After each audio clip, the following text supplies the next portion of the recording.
Feeling drained after spending time with people, you're not imagining it. At 65, what once felt lively can now leave you exhausted, overwhelmed, even anxious. The noise, the small talk, the constant pressure to keep up, it starts to chip away at your peace. You might even find yourself avoiding gatherings you used to enjoy. It's not because you're unfriendly, it's because your mind and body are begging for rest, not more chaos. And here's the real danger. If you ignore that need, it can spiral into stress, loneliness, even depression. Too much social pressure isn't harmless. It can hurt your health, your sleep, your mood. That's why stepping back isn't just okay, it's necessary. You need quiet, you need space. You need to protect your well-being without guilt. Stay with me. I'll show you how to set boundaries the right way, gently but firmly, so you can reclaim your peace without feeling isolated or guilty. You deserve to feel good again. Point 1. The importance of personal space and emotional health. As we get older, we may find that the need for personal space becomes stronger. It's not that we don't love our family and friends, but as time goes on, we often crave moments of solitude. And that's actually a healthy choice. It might feel strange at first, especially if you've always been the social butterfly of the group. But taking time for yourself is essential for emotional health. Take Anna, for example. She's 70 years old, and for years she loved attending every family gathering. But lately she's realized she feels much more peaceful when she spends time alone. She doesn't skip the events completely, but she's learned that sometimes being with herself for a bit is what makes her feel her best. This is a common experience, especially as we age. Research shows that loneliness can have a negative impact on mental well-being. But the key difference is that solitude, when it's a choice, can be rejuvenating. It's about having control over your time, and that makes all the difference. Taking a break from the constant hustle and bustle, even for just a little while, can help reduce stress and boost your mood. In fact, carving out me time is one of the most beneficial habits you can develop. It doesn't have to be long, just 30 minutes a day can make a world of difference. Maybe you'll spend that time reading your favorite book, meditating, or simply taking a peaceful walk alone. No interruptions, no pressure, just time to reconnect with yourself. So how can you start? Try creating a daily routine that includes some me time. It doesn't matter if it's in the morning, afternoon, or evening. What matters is that you make it a priority. A little alone time can refresh your mind and body and help you feel more balanced and ready to engage with others when you choose to. Do you enjoy spending time alone or feel more social now? Let me know in the comments, and don't forget to like the video if you're enjoying it. Point 2, the evolution of relationships, changing priorities. As we get older, our perspective on relationships tends to change. The people we once considered close may no longer seem to offer the same level of fulfillment. This isn't something to fear, it's simply a natural shift in priorities that happens with age. The truth is, as we move through life, our time and energy become more valuable. So we begin to evaluate the people in our lives and how they impact us. Take Tom, for example. At 67, he found himself looking at his circle of friends and acquaintances and realizing something important. Some of them no longer added any joy or support to his life. In fact, he noticed that being around them often left him feeling drained. So he made a conscious decision to distance himself from those who weren't bringing positivity into his world. Instead, Tom decided to focus on the people who truly lifted him up, those who encouraged him and made him feel good about himself. He realized that having a few deep, meaningful relationships was far more valuable than having a large number of acquaintances. This shift in how we approach relationships is not about isolation. It's not about cutting everyone off and being alone. Rather, it's about being more intentional with how we spend our time. It's about choosing to invest in relationships that bring us peace, joy, and growth. It's a healthier choice, one that ultimately helps us feel more connected and supported, rather than overwhelmed or drained. If you find yourself in a similar situation, one helpful step is to make a list of the people in your life who lift you up, who makes you feel happy, appreciated, and loved. These are the relationships to nurture. On the flip side, take note of the people who tend to drain your energy or bring negativity into your life. You don't have to cut ties immediately, but you can begin to gently step back from those relationships.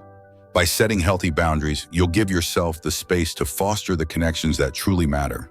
This process might feel a little uncomfortable at first, but it's important to remember that prioritizing your well-being is not selfish. It's essential. As we age, we need to surround ourselves with people who support us and encourage our growth. It's not about quantity, it's about quality. This is one of the most empowering choices we can make for ourselves as we get older. So take a moment and reflect on your relationships. Consider the impact each person has on your life. Is it time to let go of some relationships that no longer serve you? It's a process, but with each step, you'll find that your life becomes richer and more fulfilling. And most importantly, you'll be surrounded by people who truly matter. Point 3, the pressure to keep up with social norms. As we age, society often pushes the idea that we should always be social, always have a packed calendar, and always be engaged in group activities.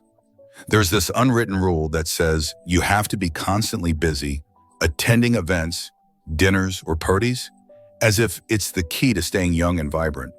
But for many older adults, this pressure can feel exhausting and overwhelming, especially when we just don't have the energy or desire to keep up with it all. Take Grace, for example. She's a 72-year-old widow who used to feel like she had to attend every event, every dinner invitation, and every birthday party, even when it meant running herself ragged.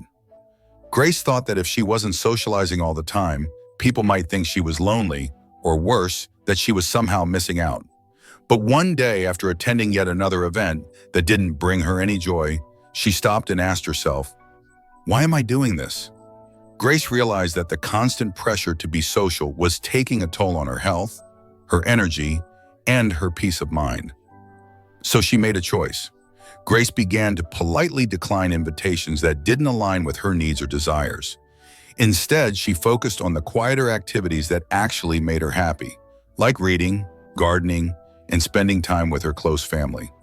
These activities brought her joy, peace, and a sense of fulfillment, far more than any crowded event could. It's important to recognize that you don't have to conform to society's idea of what aging should look like. It's okay to say no. It's okay to choose your peace over pressure. In fact, practicing the art of politely declining invitations that don't suit your needs is a way of honoring yourself and your well-being. You deserve to enjoy your time, whether that means a quiet evening at home or a solo walk in the park. And by embracing hobbies and activities that bring you joy, you're not just filling your time, you're nurturing your soul. If you've ever felt pressured to go to social events, hit the like button to show your support. Let's encourage more peace and less pressure. Point 4, the role of technology in reducing social interaction. In today's world, technology plays a huge part in how we connect with others. Social media, video calls, and digital communication have made it easier than ever to stay in touch, especially for older adults. However, while these tools can help us feel connected, they can also sometimes lead to more isolation rather than less. Take Eddie, for example. He's 66 years old and has embraced technology, especially video calls, to stay in touch with his family. It's great because it allows him to see and hear his loved ones, even though they might live far away. But there's another side to the story.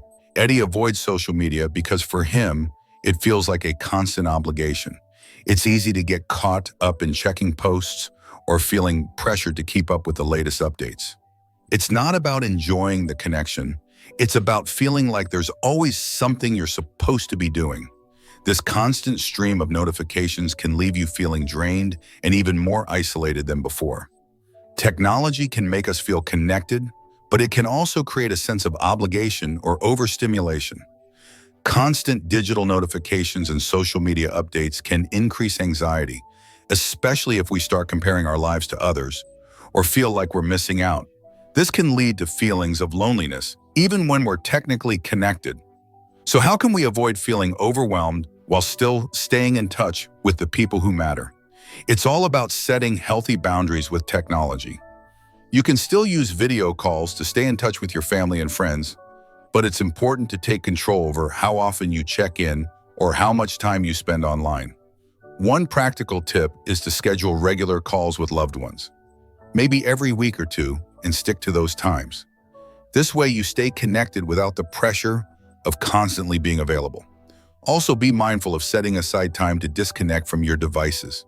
It can be tempting to always be on, but it's crucial for your mental clarity and well-being. Set specific times when you turn off your phone or put it aside, even if it's just for an hour or two a day. Use that time to enjoy a hobby, go for a walk, or simply relax without the constant buzz of digital devices. The goal is to find a balance that works for you. Technology should enhance your life, not make you feel overwhelmed. So take control, set boundaries, and focus on the connections that truly matter to you. It's all about being intentional with your time and energy, allowing technology to be a tool that supports your social life, not one that drains it. Point 5. The benefits of solitude for personal growth and reflection. Solitude isn't just about being alone or avoiding others. It's an opportunity for personal growth. When we take the time to be by ourselves, it creates space for reflection, creativity, and emotional healing. It's like hitting the pause button in our busy lives, allowing us to reconnect with ourselves. Take Susan, for example. She's 65, and for the first time in a long while, she decided to start journaling and practicing mindfulness. It wasn't because she wanted to isolate herself, but because she realized that spending some time alone helped her process her emotions. It gave her the chance to think deeply about her life's purpose and where she wanted to go next. In solitude, she discovered a new way of reflecting and reconnecting with her own thoughts and feelings. When we're constantly surrounded by people, it's easy to get distracted or feel overwhelmed. Solitude, on the other hand, allows us to slow down. It helps us tune into our inner selves, which can lead to greater self-awareness. We can ask ourselves important questions like, how am I feeling right now? Or what do I want from life?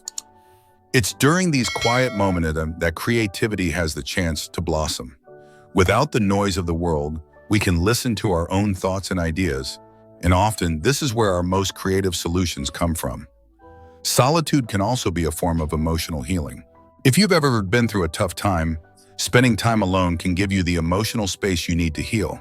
It's not about avoiding feelings or running away from problems, but rather creating a safe environment to process those feelings. It helps you understand what's going on inside and gives you the clarity to move forward. So how can you start benefiting from solitude today? It doesn't need to be a big commitment. Begin by setting aside just 10 minutes each day for reflection. You could try journaling about your day or your feelings, meditate for a few minutes, or simply sit outside and enjoy a quiet moment in nature. The key is to make it a regular habit so that it becomes a part of your routine. Little by little, you'll notice how much it helps you feel more centered, creative, and at peace. Are you enjoying this video? Please share it with someone who could use a little more peace in their life. As we wrap up, let's reflect on the key points we've covered today. We talked about how personal space is essential for your well-being, especially as your priorities shift over time. Life changes, and so do the things that matter most to you. We also touched on the pressure to conform, how society often pushes us to be constantly social or to stay connected in ways that might not feel natural. And then there's technology, which can sometimes feel like it's pulling us in every direction at once. But at the same time, we also learned that solitude can be incredibly healing. When used intentionally, time alone can give you the clarity and peace needed to reconnect with yourself. Finding balance is personal. It's about making small adjustments and finding what truly works for you. Maybe it's saying no more often to social obligations that drain you, or carving out time each day just for yourself. Little steps, like taking breaks from screens or spending more time outdoors, can lead to big changes in how you feel overall. You don't have to be busy all the time to live a fulfilling life. It's okay to slow down, take a step back, and prioritize your needs. Remember, choosing solitude or selectively socializing isn't about isolation. It's about embracing what you need for your peace of mind and nurturing your well-being. Setting boundaries is not only okay, it's necessary for your mental and emotional health. It's perfectly fine to focus on you and give yourself permission to step away when you need it. So I encourage you to take a moment and think about your own life. Are there areas where you feel you could benefit from more solitude or more control over your social interactions? How can you start taking small steps toward creating that balance? I'd love to hear your thoughts. Leave a comment below and share how you found peace in your own journey with solitude or socializing. Maybe you're starting to take back your time too. If this message resonates with you, or if you know someone who might benefit from it, share it with them. Thanks for watching. If you have found peace in choosing solitude, comment, "I'm taking back my time" below. Don't forget to like, subscribe, and share if you think this message can help someone else.